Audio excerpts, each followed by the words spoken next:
Stargardt's disease is an eye disease in which macula of the eyeball is mostly affected. Macula is the most sensitive area of the retina, and the retina is the innermost layer of the eyeball, and this is made up of nerve endings. And any disease which affects retina, especially macula, this visual defect is a compulsory result. So, the Stargardt's disease is a condition in which macula is involved. It is a disease of macula itself. So, visual defect and visual impairment is a compulsory symptom.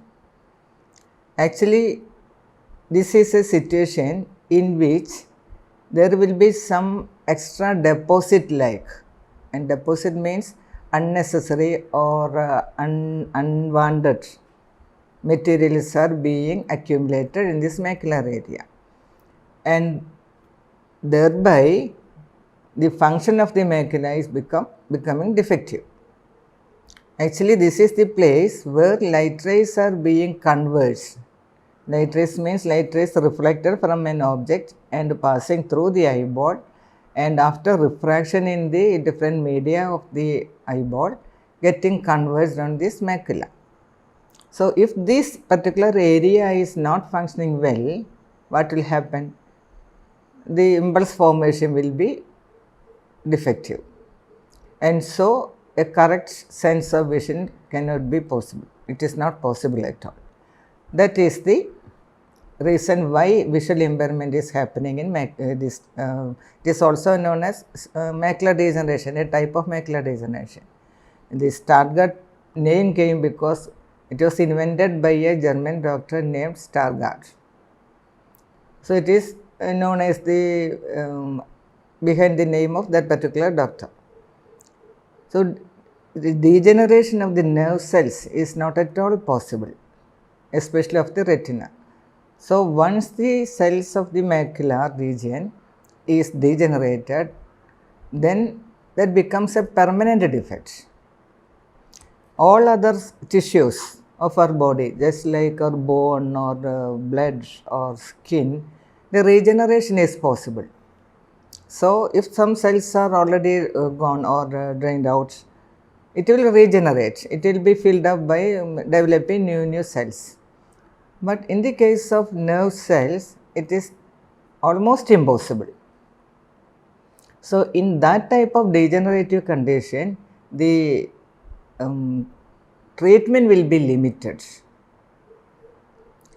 The aim of the treatment will be deviating to another side to make the existing cells or the existing tissues more healthy and more stable, so that the functioning capacity of that area, of that structure will be improved. And here one more thing is there, that this is proved to be a genetic disorder. Any genetic disorder is not curable, but it is treatable. In this situation especially, you can say it is treatable. Anyway, we have to do something to protect his vision, or at least to delay the progress. In that way, treatment can be done. And the symptom being visual impairment or visual defects, the treatment should be started as early as possible. Even a single minute is more highly important in the case of Stargardt disease. Usually it starts in the childhood, and the symptoms will be developing in that age itself. So, a diagnosis in the early stage is very necessary or highly important in the treatment of this particular disease.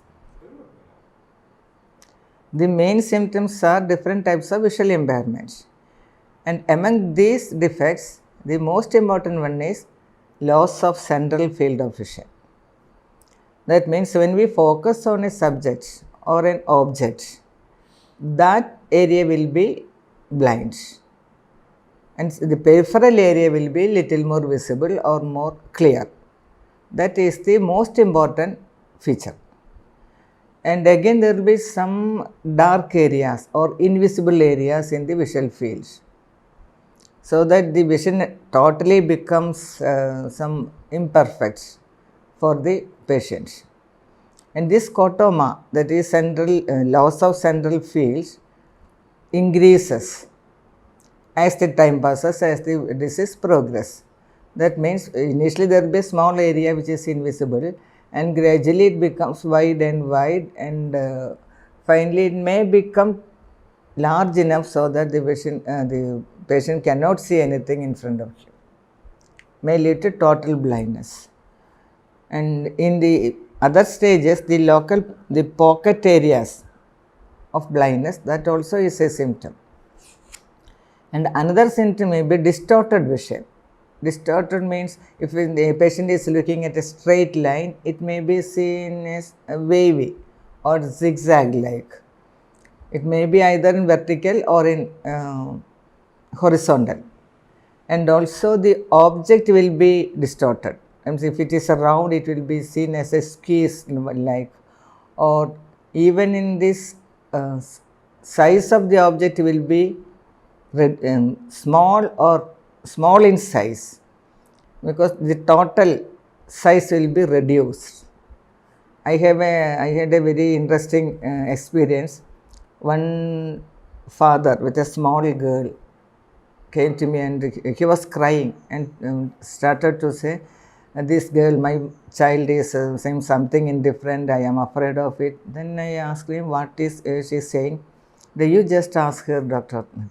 When I asked her, what is your problem, like, it is a 3 or 4 year old girl. And he said, my father is only this much. That was her reply.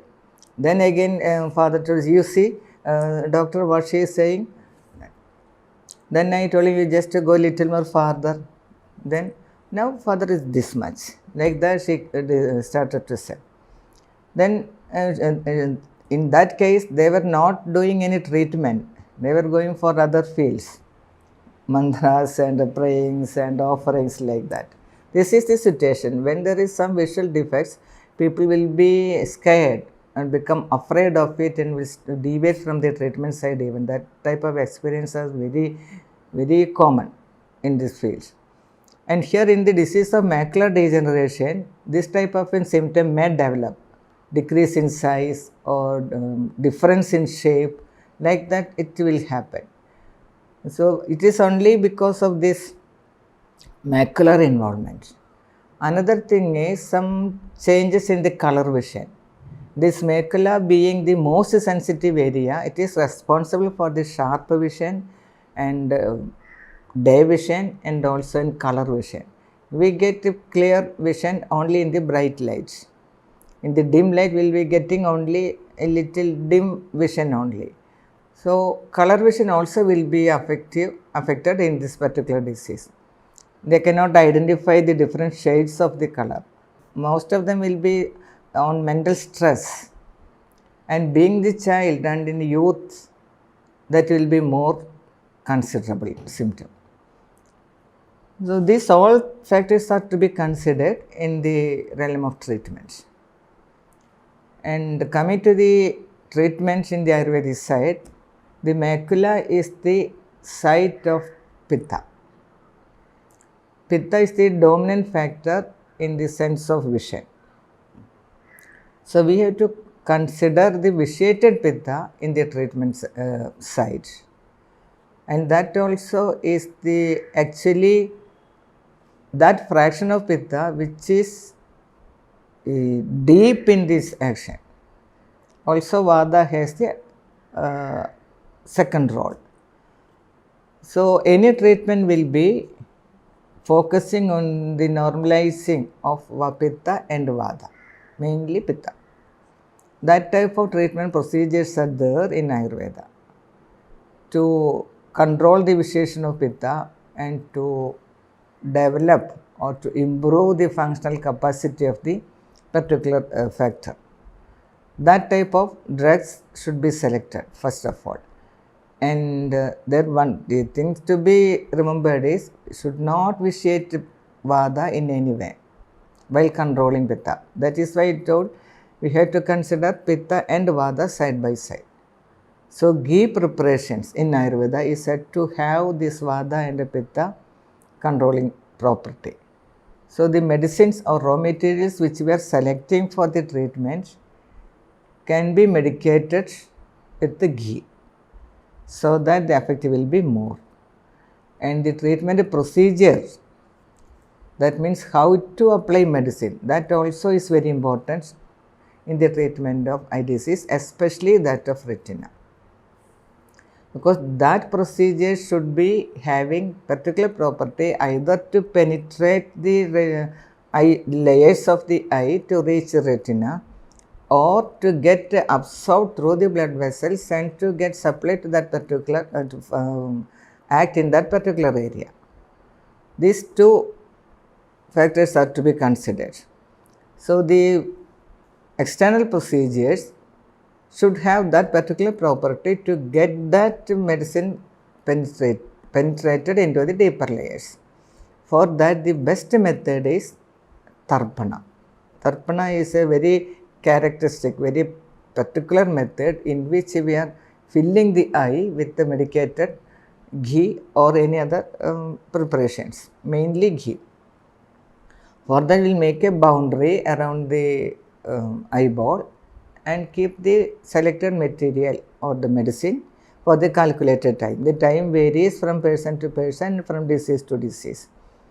And in the same way, the methods we are using for the extraocular procedures, that also should have particular property of acting on that particular site.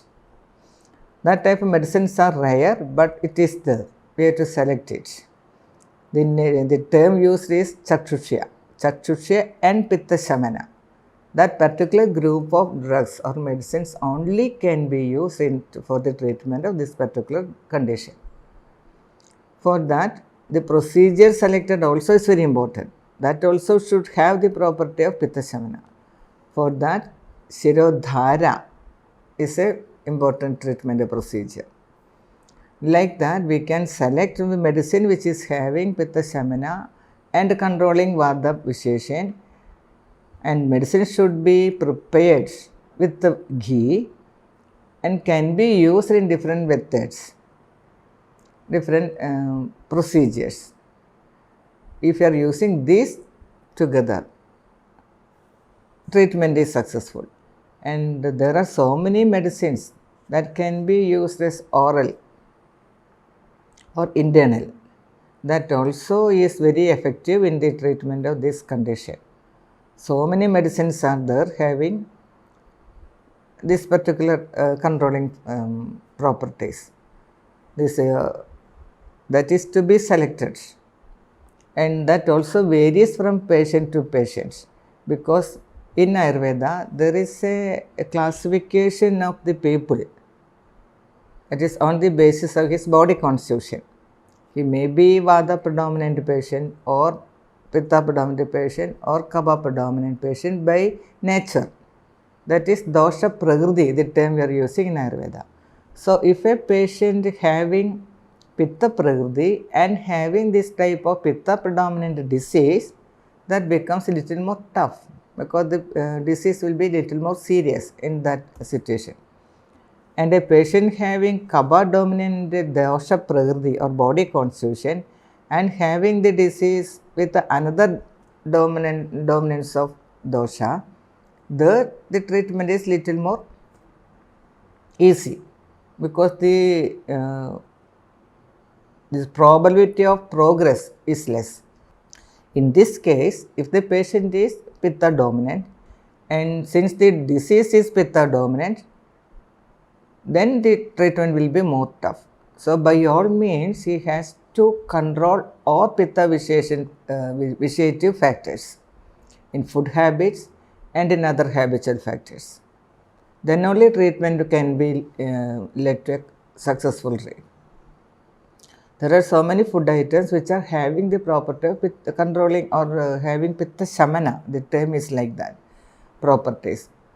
fruits and vegetables are having very good role in the treatment. And these black grapes and these sweety fruits are very good. All types of sour tasted food items of citrus fruits is not at all good for the control of pitta visheshan. So he has to select sweet and fleshy fruits other than citrus. In the same way, vegetables also is very important, having antioxidant properties that will be very effective. For example, these watery fruits other than these leafy vegetables. Leafy vegetables are not so good, but water-filled these vegetables are very good. In this, other habits should be very selective. For example, oil application on head before bath, that is highly effective, but that oil should be very selective. It should have pitta controlling property. So we have to select some drugs which is having this pitta shamana property and medicate it with oil. That can be used for a regular practice. And then we have already seen the light rays are being converged on macula, so that situation should be controlled. Any situation where bright lights are focusing on the macula, exposure to that type of light sources, and was on this illuminating screens for a long time. These are factors which will increase the disease. So if we diagnose a case with the Stargardt's disease, we have to give a very clear advice to that patient, which all factors will increase this condition, which all factors are to control the situation. It should be in the dietary factors and also in the other physical factors and also in the medicinal side. We have to understand that it is not totally cure, but we can manage it with the medicine. Anyway, the patient has to live a good life. For that, if he is taking seriousness in all these factors, he can live a good life with the medicine, with the controlling his food and other habitual items. That is possible.